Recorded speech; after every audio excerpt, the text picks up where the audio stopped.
Yes. We are here. No more preamble. We are at the game of games, perhaps the game of 2021. Certainly the game that you would have flagged as the game of 2021. Although some of the games in recent weeks between the Wallabies and the Springboks may have taken away their respective form of the two teams, maybe points you to thinking that it's not going to be the classic game that we know it probably will be. Yeah. The 100th test between the All Blacks and the Springboks. Awesome. Oh, does this even need any colour? Does this even need any dressing up? This is going to be this is the game we've been looking forward to all damn year. Matchup wise, intensity wise, rivalry wise, history wise, talent wise, like from a rugby point of view, from a historical point of view, this is the greatest matchup of all time on balance. And we're going to do it again for the 100th time, for the first time in a long time since the World Cup. The All Blacks are going to take on the Springboks. That's right. It's going to be quite a backdrop. That's exactly right. Queensland Country Bank Stadium, sorry to interrupt there, but we're going on tomorrow morning, our time, tomorrow afternoon in Australia, or 5 p.m, heading into evening. Our referee for the day will be Luke Pearce, who's of all the referees out in this championship, he certainly, I think, is the best on balance. I think he's the most controlled, the best communicator, and the most up to date on the laws around the rucks and most consistent in that area. So I'm very happy with him taking the game. And then we have a few Aussies as the AORs and the TMO. Damon Murphy from Australia as well, who hopefully won't be that involved. But yes, this is the game, is it not? It is, yeah. Coming to us at round 5, the 100th meeting of all time. Just a few stats to colour it. Obviously, it's been lots made of the 100th test. That goes back to 1921. They've been playing test match rugby since. First game took place at Dunedin, and the All Blacks edged that one 13-5 all the way back when.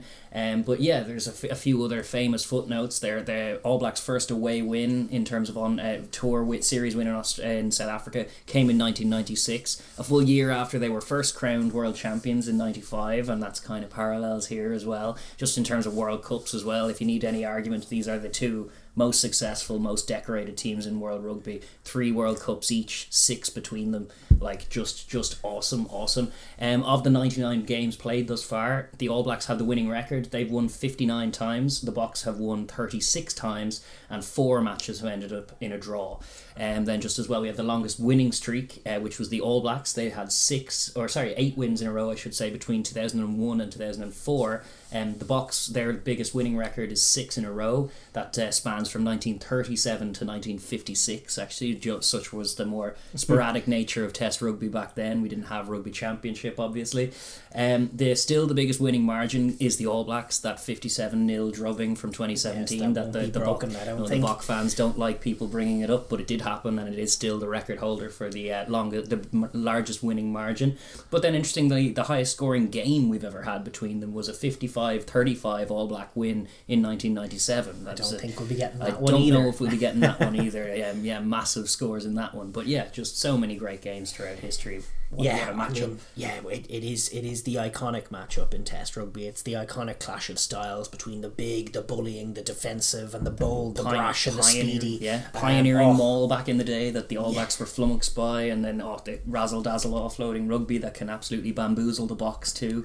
Yeah, styles make matchups, and these two are kind of just spearhead different approaches to the same game. The apex predators of their respective styles, you might say. It is the highest level stylistic contrast that you're going to get in rugby, in Test rugby, and we've seen this play out in classic games. I think you were highlighting all of those 99 tests that have come before. In fact, the average score between the two teams over that period is 21-16 for New Zealand. If you average out all the games, it's a good little stat. Thank Ultimate Rugby for that one. It could well be that game again. It's an entirely likely one. The All Blacks have now won 9 tests on the bounce. They're in a phenomenal run of form. It dates back, in fact, to that 18 match streak they had either side of the World Cup in 2015, which was probably one of the great, if not the greatest teams of all time. Sure. This All Black team is as good as they've been since then. They've gone on now a phenomenal run of wins, and they're heading into this game Number one side of the world, Yeah. supremely confident in their 100%. ability to 10 win. points clear atop the, in terms of the rugby championship dynamics, the tournament dynamics they're on, nothing short of a bonus point win, and denying the All Blacks anything will do for the Box. They need to do it And back to back. I don't even know what the deciding factor is if they end up on 20 each, which they won't, of course. No, probably but I not. mean, for what it's worth, the All Blacks are on plus 114 on their points difference, and the Springboks are on a measly plus 24. No, that's going to be a massive difference maker if it comes to that, but I think it likely won't, as you say. No. No, the All Blacks have put themselves in a commanding position, and as you say, they've reclaimed the number one spot in the world, so it is number one ranked team in the world versus defending world champions as well, so you have just all kinds of pedigree throughout. It's going to be a fantastic match, And a great occasion at Queensland Bank Stadium, as you say, or Queensland Country Bank Stadium. I'm loving Aussie rugby at the moment. I think they should be flying high. I will be most cross if they don't fill the stadium for this one, because I'll be like, gee, if they had brought it to Twickenham or somewhere anywhere up north, I'd have been scrambling quarantine rules be damned. There was a rumour mill that was suggesting that these games and this game might have happened at Twickenham or somewhere. They could bring this game to Twickenham. Just bring it to the RDS. I would go. I would find my way across to London and go to it. But alas, it wasn't to be. No. I shall have to wait for the World Cup, perhaps, to see these sides meet in our hemisphere. But they are meeting in neutral ground. Just to look, obviously we've looked at the colour a little bit, but we're going to just take a look at the squads. We do have them. The teams have been named. There aren't too many surprises in them. The All Blacks, we're going to start with Joe Moody retains his position at loosehead after a very impressive scrummaging showing. Yeah. He's partnered by Cody Taylor, who needs no introduction as far as form, and Napo Laulala. Brody Retallick and Scott Barrett, who on balance are the two form locks, lock down that scrum very impressively. And then Akiri Ioane, who's form incredible. Artie Savia, who likewise, was always going to be in there. And then Luke Jacobson gets the nod at 8. Yeah, he had one run out earlier. He has been, Yeah, he's another one who form dictates. He just came in. He's had a couple of starts thus far this season, and he's been very impressive in them. They also have Blackadder in the cover on the back row cover and on the wing as well, or on the bench as well. So it's just they have a lot of stocks, and Luke Jacobson gets the nod for this week, which is fair play to him. Good to see him in there. Yeah, 100%. The back line: TJ Perenara, Bowden Barrett, still no Mwanga at the moment, but as you rightly point out, that middle third of Bowden Barrett, David Havili, and Rico Ioane, the quickest in world rugby. Probably the fastest in rugby history, unless you can probably cite maybe some sevens teams and stuff. Oh, sure, but that's not the same sport. 15s, no, it's hard to find one as quick. Bowden and Rico with like elite back three speed. Yeah, Havili was quick too. Quite like he is very effective on perhaps the wing. Not as quick as the two guys either side of him, but still lightning. And yes, as you say, former winger and fullback. Very, very, very quick midfield and in form midfield as well. Will Jordan and George Bridge. No place for Sever Reese is the interesting talking point there. And then they've also gone with Geordie Barrett, who has been in good form and has taken the kicks very well. He did take the kicks last week. I hope they like sometimes when Bowden and him are on the pitch together, they have Bowden taking the kicks. I can't understand why they would ever do that. Yeah, he strikes the ball just much better. And I think what they were talking about was just aerial proficiency is what did for Reese in terms of what they want from Bridge and from Will Jordan. A lot of that, and as well as Geordie, they picked. Yeah, I'm skeptical of that. I think Reese is the form guy. I would have had him in there, but I mean they are an embarrassment. They have an embarrassment of riches. They could have put Rico. They could have shifted Havili out to 13, put Rico on the wing, and to allow your ALB, who's also not in this. Quinn Tupaya's sterling was excellent as well. So they have options. Yeah, he's on the bench. D-Max on the bench. Brad Weber obviously, and then in the pack some serious impact between Ethan Blackadder, Patrick Tuipolado, and Ofa Tuangafasi. They have some serious impact. They also have Tui Nukuafe covering tight head, and I think and Taukiaho covering hooker. It's interesting to see Tui Nukuafe covering at loosehead instead of George Bauer. I'm not sure if he's unfit or not, but he was, his form was sterling, and it's definitely weakens them because Moody's form is great. If they had Moody in there and he was holding down the fort, and then they had Bauer to come on, you wouldn't fear for them in that area. But Tunuka Wafe up against Vincent Cock off the bench isn't as good a matchup. And no, that's the one area where you could perhaps cite an area of Springbok supremacy. But, of course. Pivoting to the Springboks, we have that team named as well. Trevor Unyakanye, Bongi Mbanambi and Malherbe up as the first choice of the front row. Big Trev getting his 50th cap up. Congrats to him. He's been well good for it. Etzebeth and Daragh retain their spots in the rows. And then a slight change in the back row. You have Sia Khaleesi and Dwayne Vermeulen retaining their jerseys at 6 and 8, but Quagga Smith comes in at 7 for Mostert. Mostert drops to the bench, probably covering his more traditional role of lock. And it seems, we were discussing it in the review. It's 100% right. He's not going to be knackered. Like, Mostert was their form lock, even possibly more than Etzebeth. Yeah. His capacity to shut down the maul, his capacity to just hit Set those hard defensive tackles in the tight. Yeah. Like, he was exposed playing out of position. Playing a Peter Steff job, which Quagga Smith can do in terms of speed. He won't have the same power, but he should have more stamina, more cardio to try and operate in those channels. Cover that space, So that's the decision there. Then in the back line, very similar again. We have Faf de Klerk and Andre Pollard, the usual suspects. You have De Linde and Am in the centre, and you have the same as we've had before, Mapimpi, Nkosi and Leroux. Still no sign of Colby, although he does remain with the squad. He has obviously not been fit. And they have missed him, I thought, with Nkosi coming in. It's almost like if you take Peter Steff and Colby out of any team in the world, they'll be a little worse for it. Like, I had thought that with Nkosi coming in, starved of minutes, that it could come right for him, but actually, like, he was put in, like, some half spaces a couple of times like, it's hard to call them clear-cut chances, but what they were space. Exactly, the space that Colby eats in. And I think the Colby Corambetti matchup we could have had would have been more interesting than the Nkosi Corambetti matchup, which was hands down won by Corabetti, who just got through way more work and found to find himself in space a lot more than Nkosi did. True. So that is potentially an area of weakness for them. Where they are strong is on the bench, obviously. True. Malcolm Marks, Kitsoff and Koch, that classic bomb squad combination with Mostert, with Van Staden, who has been excellent off the bench. But then they've deviated a little. Yeah, well, they were complaining a bit because Visa was cleared. Ultimately, he had been cited during the week for that reckless clear out that he might have seen red for in the previous game if he was a little less fortunate. But he did get cleared, however, too late, because they'd named their team early in the week and they were complaining about the process and how long it takes to clear players, so they've had to deviate from the traditional bomb squad of 6-2 and they've gone back to a 5-3 split with the back covering. You have two Yankeeses, Herschel and Elton coming in to cover 10, and you also have Franz Stein as well as the outside back cover. That's definitely, it's a little worse. Willemse a little unlucky to be dropping out as well. Not just Willemse, like there's a couple, like I think.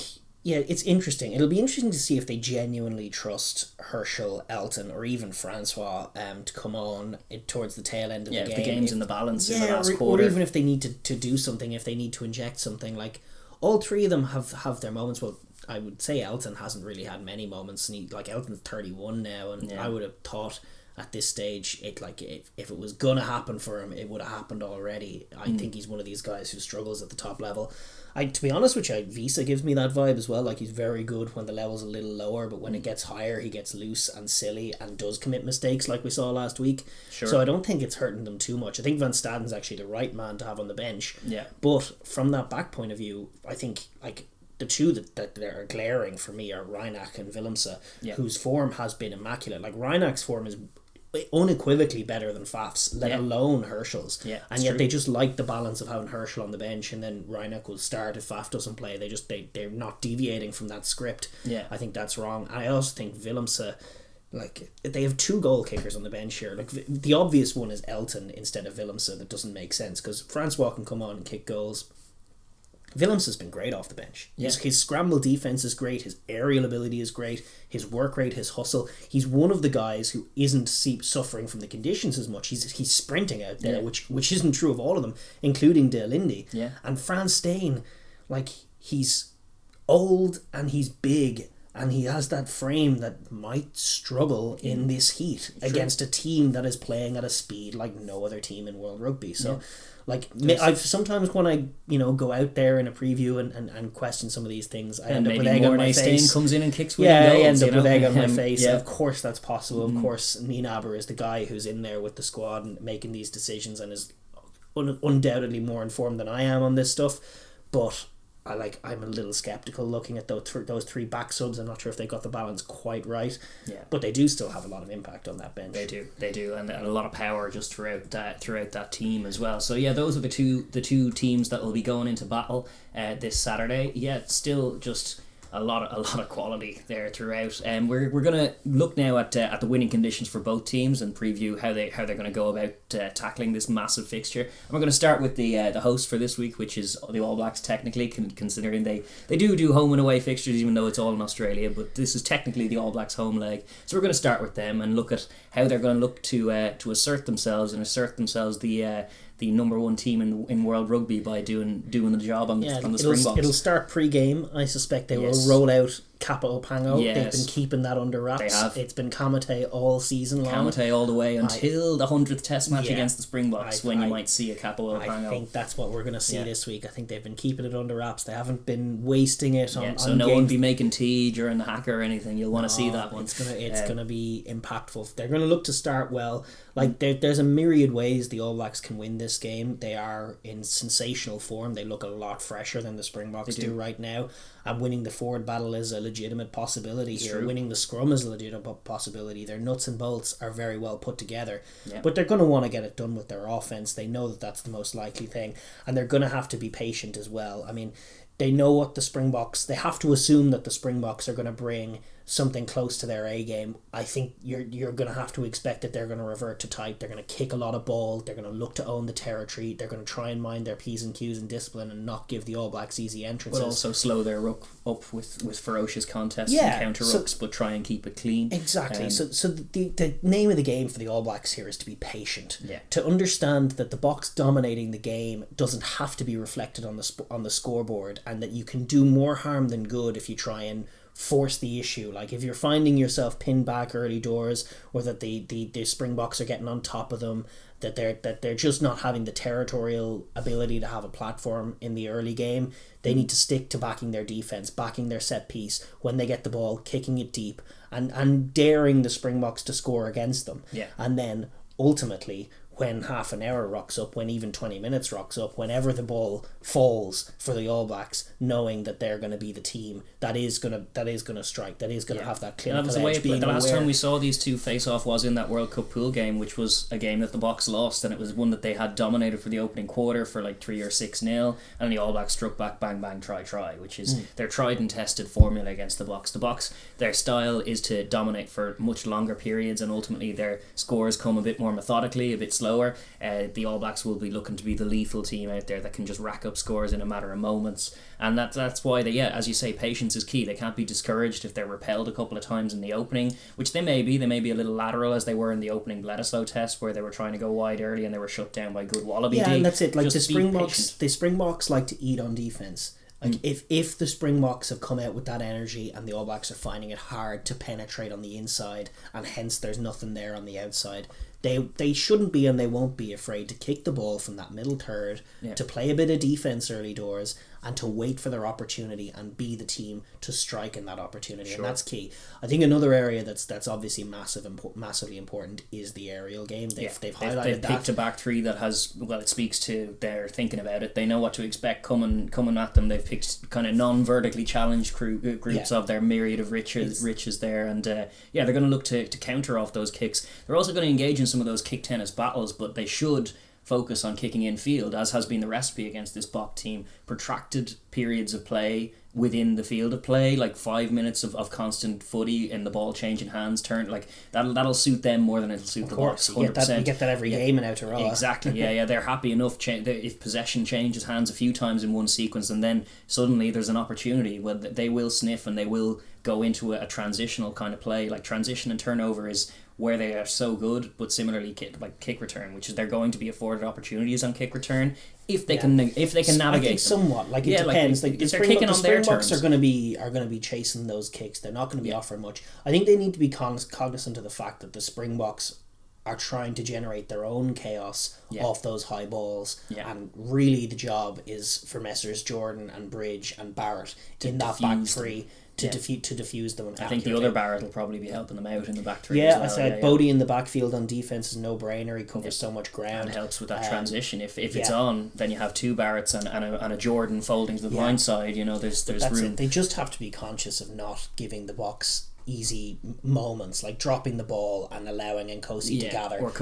That's how the Boks like to score. They make these games tight, they make them scrappy, and then they feast off the little kick, off those chaos kick moments. The scraps that and they do have wingers that'll take tries, and the All Blacks will be aware of that. True. So it's a question of absorbing the pressure to some extent, but knowing, like, I still think from the middle third they're going to be looking to probe, and on the evidence of recent weeks, they do believe in their skill set and they do believe in their speed. They do a little more than probe. Exactly. They find the seams. If they can get to the outside before that Bok defense can get into their face, if they can get outside the wide rusher, whoever it is, it's not as frequently as the Boks would like it to be these days, but whoever's rushing on that edge. Like, the Wallabies had great joy when they could get outside that. The All Blacks, put a guy like Rico in that space with the speed or even Geordie, like any of them, they all know how to pick a line. They all know how to finish a line break. The key is whether they can generate enough tempo in their offense to nullify what the Boks are trying to bring off the line. Tempo will be, as it always is, like in the early goings, it's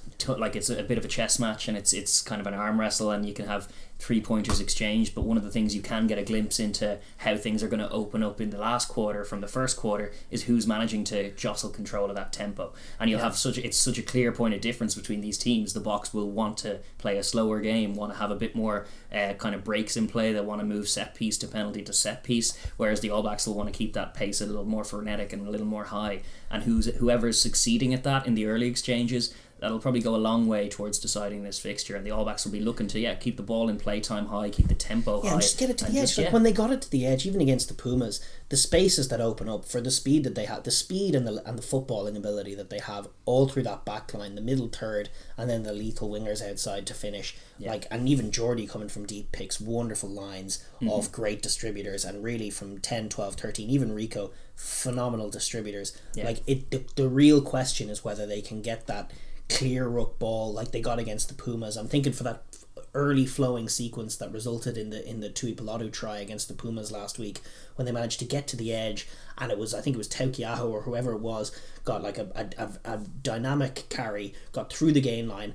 Instantly the ball was back, the one rucker was in, and the Pumas were on their heels. They didn't get a chance to counter ruck before the ball was gone, and even that is how you do it. Great instincts, and like their back row forwards do that as well. Like it was Blackadder who played scrummy for one of their tries in that exact way, whereas you're just focused on I'm here to resource the ruck, but the ruck's already resourced, so I'm half back now, move the ball, clear the ruck. Exactly, when they can give their backs that platform, when the ball is so quick, the Bok defense is folding into its shape instead of coming up aggressively. And you have Barrett hitting the line with those guys outside. It's game over. It's game over. That is the model that they want to do. And while early doors there is the possibility of the Boks bringing that energy and shutting that down, and that's where the patience comes in, not being naive. If you're 3 or 6 points down, it doesn't matter. Don't throw them a pick, because they'll love a pick. Exactly. It's how they play them into the game. And if they are getting on top of them on the inside, if the quick ruck ball isn't there, the All Blacks shouldn't be and won't be afraid to kick the ball, play a bit of patience, but when they get the opportunity, when the game breaks up, when the Springbok D is a little bit on its heels and a little bit out of sorts,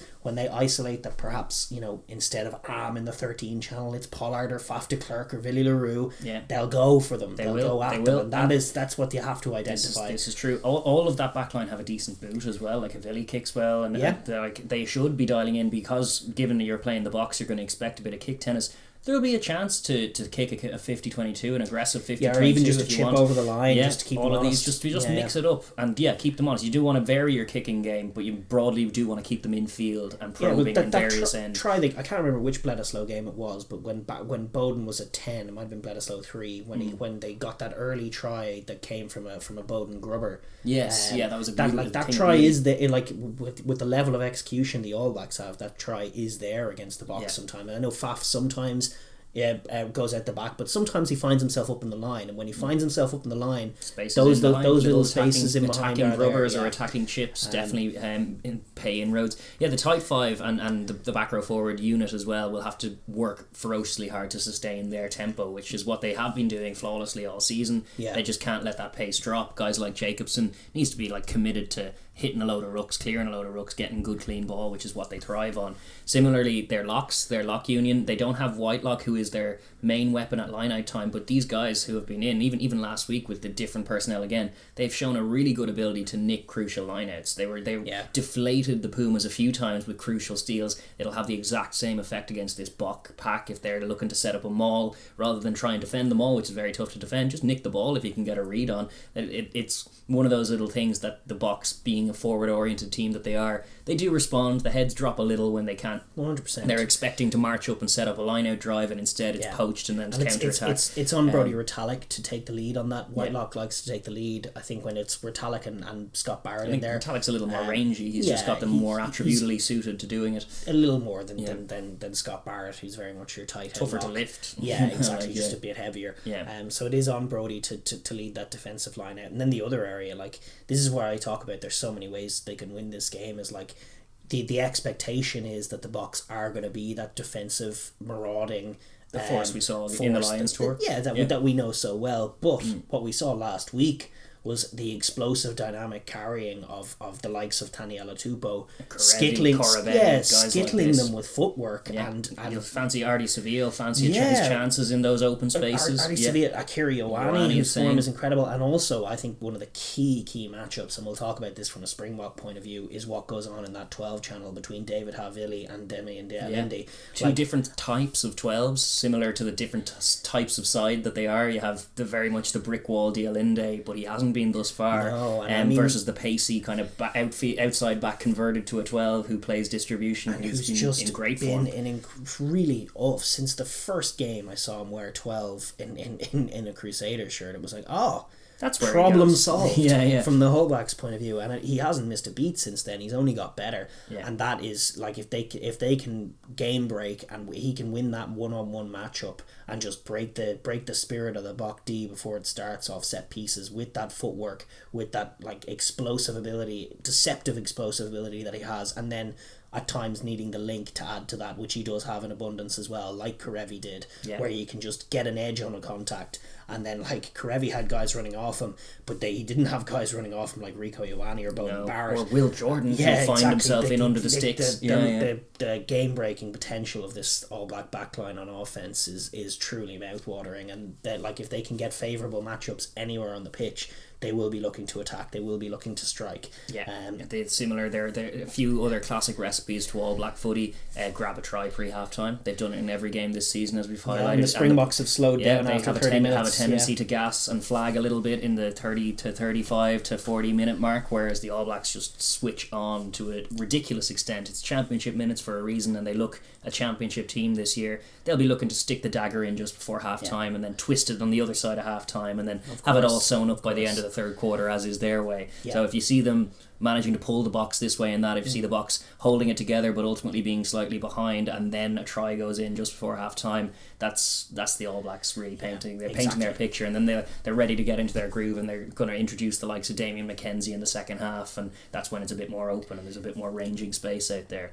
There's definitely a recipe for an All Black win here. They have to be a little cognizant of what the Bok picture is and not play into their hands, and to focus on at scrum time and not allowing them to get on top of them. The front row have a big job, and actually the bench front row just as the whole well. Eight, that's where they will be looking to attack it. If it's slipping out of their control, if they can't lock down the scrum and the Boks are able to negotiate a game that's stop-start, that's scrum, reset, penalty box, kick down the corner, Waterboy comes in, Etzebeth lies down for a sec, and then we go for a maul. Like, all of that is kind of really bad for the All Blacks in terms of controlling tempo and stuff. So if you can prevent that simply by locking down that set piece, and then similarly going after them, like Joe Moody turned Madrano this way and that last they week, have confidence. Malherbe now is a much bigger, tougher scrummager than Madrano is, but nevertheless it was an impressive coup from Moody, and this All Black front row does have the potential to be explosive, and it's just another area where if they can get on top, they will burst. It's one of the nails in the coffin. They will burst. The South African confidence is already taking a back-to-back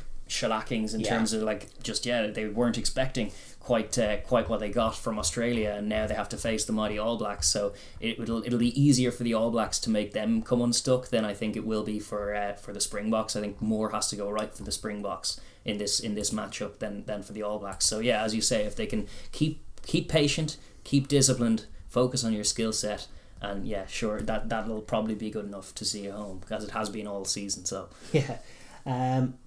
Then from just that obviously is the All Black picture. Yeah. From a Springbok point of view, flipping to the other side of the equation. Yeah. I mean, there's a number of things that they can go on. I think the first of which, obviously, they need to bring energy, but they need to have just that extra level that they haven't had the last few weeks, that they did manage to find in the big Lions match.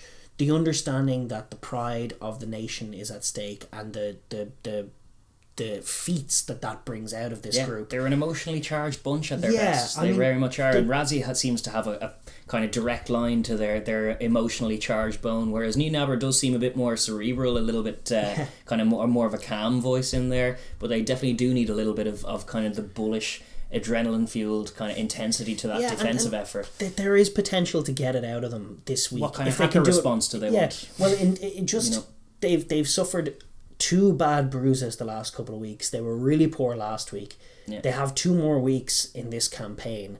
They know how big this game is. They've been preparing for this game. Has been in the back of their minds, apart from obviously they've had the Lions tour, but this game has been in the back of their minds all season.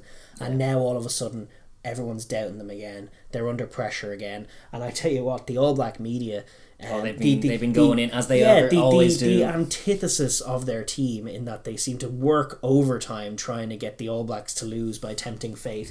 But the New Zealand Herald you'd never catch Irish publications going in like this. Yeah, the New Zealand Herald had a headline under their sports section with a picture of the Boks singing their anthem and the caption "unfit, unskilled, unnerved," and then the subheading, "Boks heading for humiliation in 100th All Blacks clash." There you go. I mean, unreal thing to write. Yeah. If I was Nienaber and whatever Razzie via Zoom, I would be pinning that to the notice board and telling these guys, this is they are laughing at you. This is the Springbok jersey. They're making a mockery of it. Yeah. We are the world champions. We got to dress these guys down. They do not treat us with this disrespect. That's the kind of stuff. You hear Razzie talking to these guys. It's very earthly. It's not sort of. He doesn't. They obviously have their nuanced tactical discussions.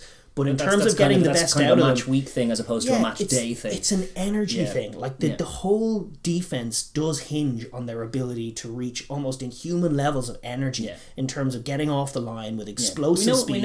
We know it in an Ireland jersey as well. Ireland can be that ferocious defensive force, and it has to be emotionally charged. If you're a bit more cerebral on the defensive line, you're a little bit tamer. You're just a little bit slower, a little bit less physical, especially on that inside. If the Boks are going to win this game, they're going to start explosively. They nearly want the All Blacks to have the ball. Of course they want the All Blacks to have the ball. If they get the ball, though, they're going to do is kick it to the All Blacks. They want the All Blacks to have the ball early, and they want them to get nothing. They want them to they want to put contacts in on all the Barretts, early doors. Try to get one move going with Retallick off the ruck and have him met with an Etzebeth and then a Diager backing him up, and then leg drive backwards in the contact, kind of post gain line smash.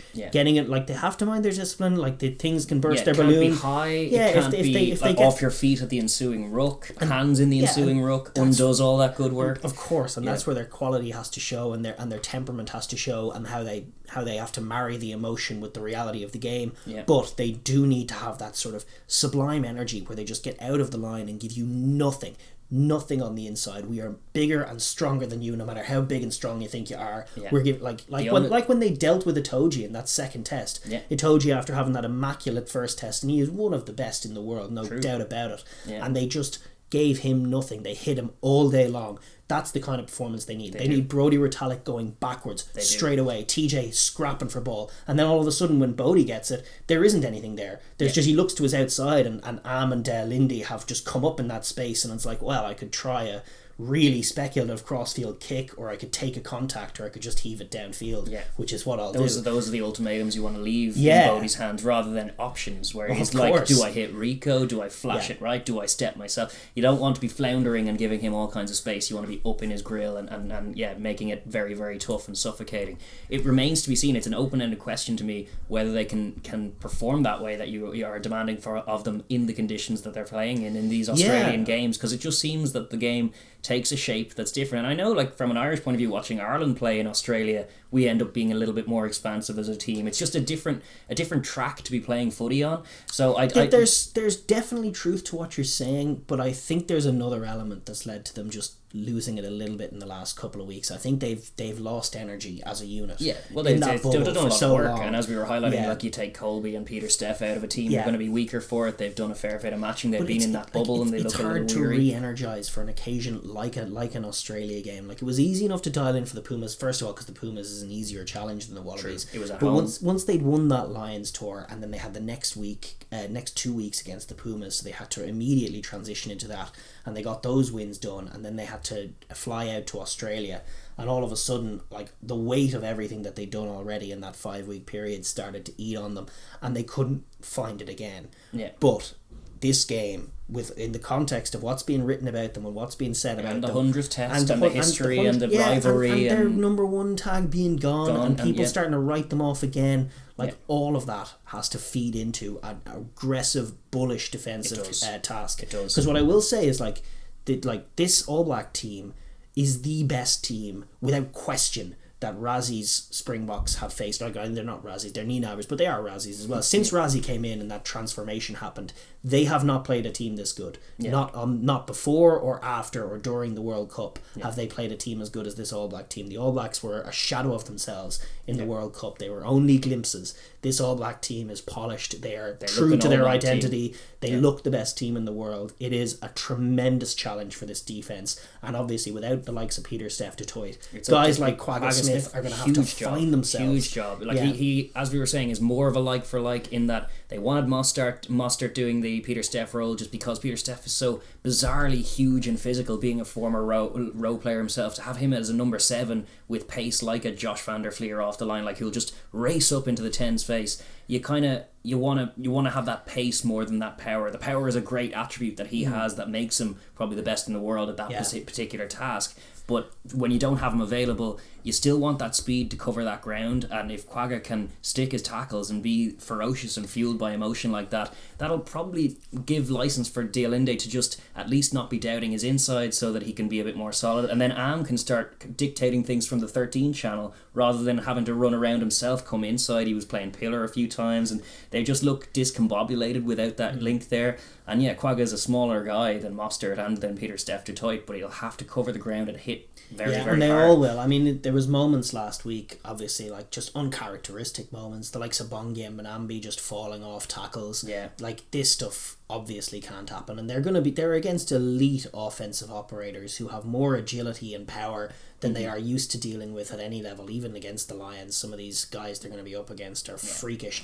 It is a task, but they have it in them. They're freakish themselves. When you watch them when you watch them hungrily eat up an offense, as they have done many a time, they are freakish to watch themselves. And in that sense, if they can deliver on what they have been delivering on for the last few years from a defensive point of view, we are going to get what is the greatest matchup in the sport now, and that's like, that is obviously just whet the appetite, exciting. That's what we want to see. That's definitely what I want to see. Yeah, of course. And then the other side of the equation is whether they can turn that defensive energy, like, that is obviously your first, second and third step, but whether they can turn that energy into points as well.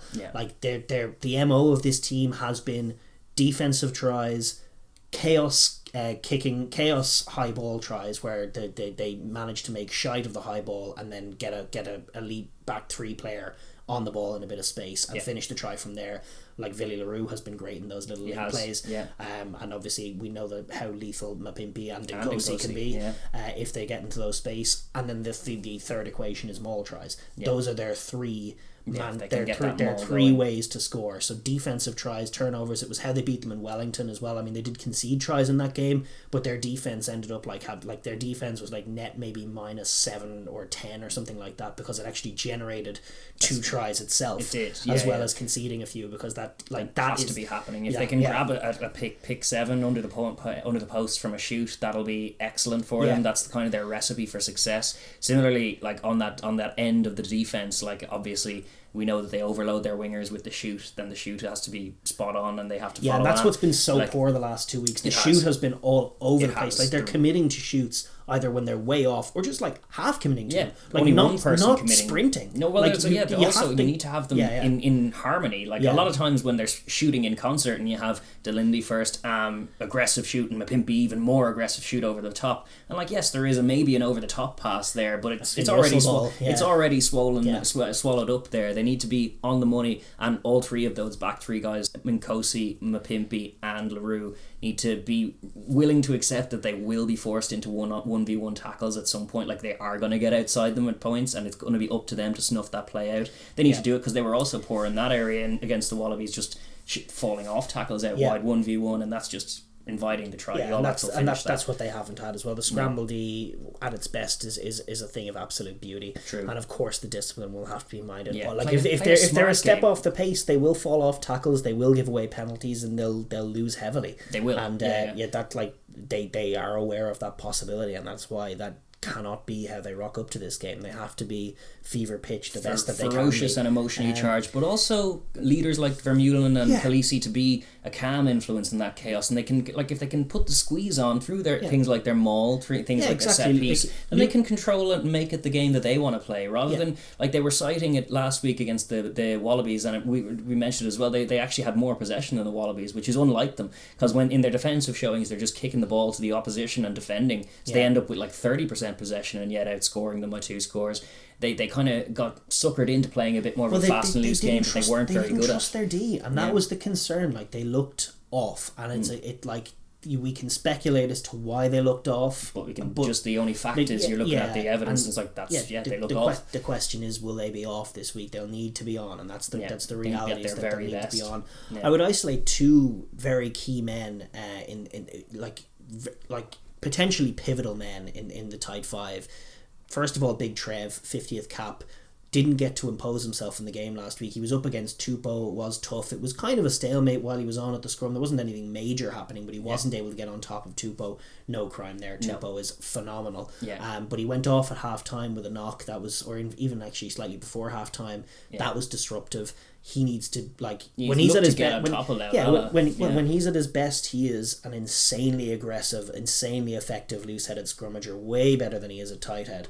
And that kind of eating that's one that could surprise the All Blacks. He flies under the radar how good a scrummager he is. They have who's reffing it is an English ref, isn't it? Pierce. We said so like, he will reward dominant scrums if it comes, if they can be aggressive as they were in the World Cup. It was such a recipe for success for them, was not just aggressive but destructive scrummaging, destroy their scrum, and then it's a penalty unequivocally for you, and then you can take your time, set up your maul, and if your maul's accurate you can do that. Things like guys like Mostert to come in off the bench could be a renewed man, in that final quarter, him off the back, one of their best mauls of the year has come from him going up at 6 nearly, or at 4 I guess, out beyond it, like the back of the line out, and setting a beautiful transition. He's really, really good on the aggressive setting up a spearheading of them all. No question. And the other man that I was highlighting in that tight 5 as well is Lou Diager, who he'll likely replace Mustard at some point, but in that early part of the game he is a very effective line out caller. He's come off the bench this year to great effect, and run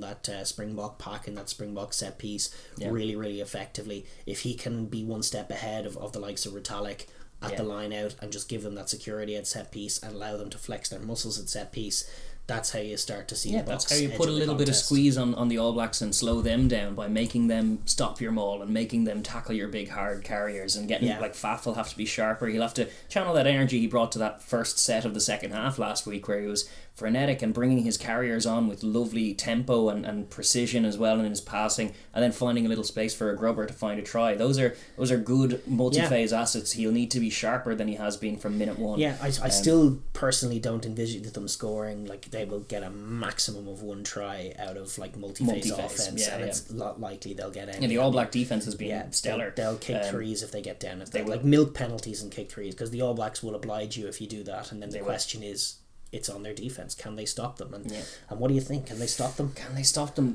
I think they can. Like in terms of the evidence of the last few years. But the form of the last few weeks, like what it was, you were citing their form going into the World Cup. They were the best team going in, and then they won the thing. They haven't looked, in honesty, they haven't looked as good as they did in that World Cup year, even in the Lions tour. Even though guys like Khaleesi found more form, and like based on those two showings against Australia, and the fact that I'm just uncertain that they can play as well as they play in other places in Australia, I think all of it's coming up suiting the All Blacks a little bit more, and I think the All Blacks are going to win this one. Probably by 2 scores, not quite 1 score. I mean, I don't think it'll be a blowout either. There's a myriad ways this game can go, and a blowout is one. It's a possibility, but I don't fully think. I think the Boks, we will see more of a defiant streak from them, but I just don't think it'll be enough. I think their capacity to score will be outstripped by the All Black capacity to score. For me, the All Blacks look incredible. From the first whistle of the first game they played this year, they have. And everyone was saying, it's a waste of time then playing Tonga, but it's like, you put any other team out against Tonga, they wouldn't score 102. No, they have been outstanding, really, really outstanding. They've built their season nicely. They have changed the mindset and culture of the All Black team back to its roots from a place where it reset it more than changed. Yeah, exactly. It was ugly and it was wrong, and they have flipped it on a dime. Their off-season messaging was perfect, and it's come up. Obviously, their work in the off-season and that Super Rugby Aotearoa boot camp that it was in terms of high quality bubble rugby. It's all come up trumps for them. They have a phenomenal outfit. The talent is unrivaled in any other team, and I would have enormous faith in them to find a way by hook or by crook, just to find a way to get through. They'll find a try when they need one, whereas the Boks may not. They may need a try and not find one. And I just think they're the best team in the world right now. I think they've earned that title. I think they've been absolutely brilliant, and I would love to see. I think it would be great to see the Boks stop them, and then that tight game play out. But my instinct tells me that the All Blacks saying they're the best in the world now, and all that silly maths. But I don't think I can look past the All Blacks for this one. They just look too good. Furious at the minute. Too good, too quick, too fast. Too much for the everybody so far. That's what it's been. What do you think is going to happen? Let us know in the comments down below who you got. Are you nailing your colours to the mast and saying no, you'll see something from our boys if you're a Bok fan, or are you looking at it and thinking, geez, I don't know if I can see past the All Blacks, which is where we're at right now. Let us know down below. We are just looking forward to that one, the 100th test between the All Blacks and the Springboks. What a game. You can't miss this one.